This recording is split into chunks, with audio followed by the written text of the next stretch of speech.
छोटे से गांव बसीपुर में गन्नों की हरी भरी खेती लहरा रही थी। गांव में ज्यादातर लोग किसान थे और उनकी जीविका गन्ने पर ही निर्भर थी। उसी गांव में धीरज नाम का एक किसान रहता था। मेहनती तो था मगर स्वभाव से बेहद स्वार्थी। अरे कमला, हम का कह रहे, आज जल्दी से खाना भेज देना खेतई में। कहा है कि आज गन्ना काटने वाले मजदूर नहीं आए, सब काम मुझे ही करना है।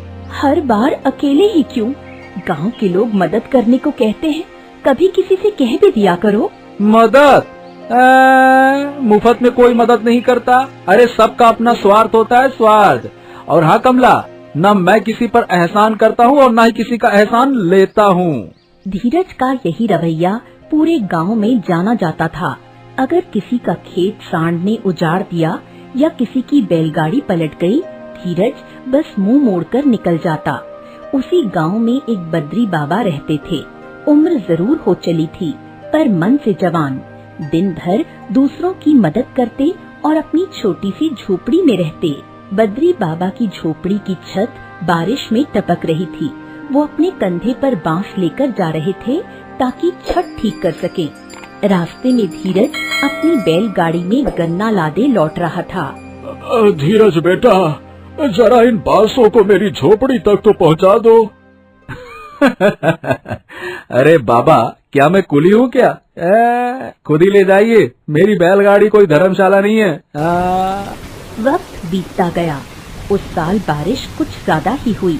नदियाँ उफान पर थीं। गांव के बाहर का रास्ता मिट्टी से फिसलन भरा हो गया। धीरज को एक बड़ा गन्ने का ऑर्डर मिला था शहर से और वो बहुत खुश था। अरे कमला, शहर से व्यापारी आ रहे हैं, इतने गन्ने बिकेंगे कि इस बार नया ट्रैक्टर ही ले लूंगा। हाँ, ईश्वर करे तुम्हारी मेहनत रंग लाए। धीरज बैलगाड़ी में गन्ना भरकर गांव के बाहर सड़क की ओर निकला। बारिश रात भर हुई थी।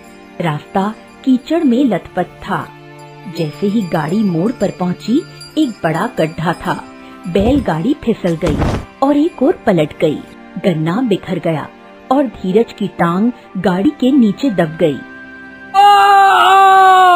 अरे कोई है? अरे रे रे रे रे रे, बचाओ, मेरी टांग दब गई।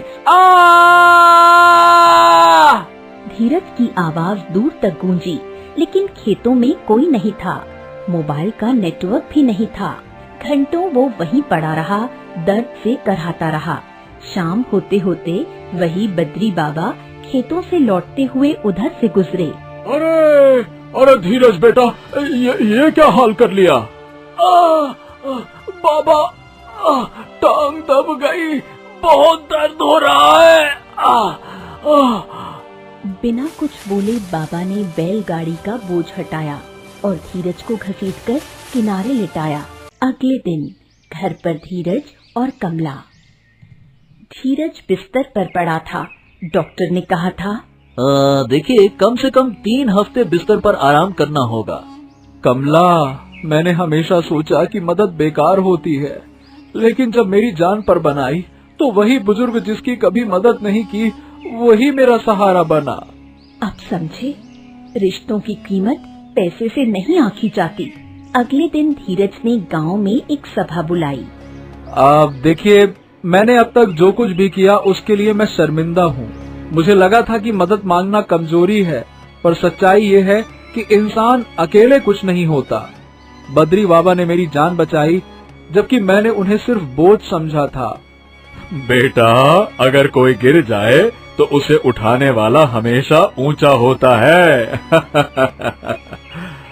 उस दिन के बाद धीरज पूरी तरह बदल गया।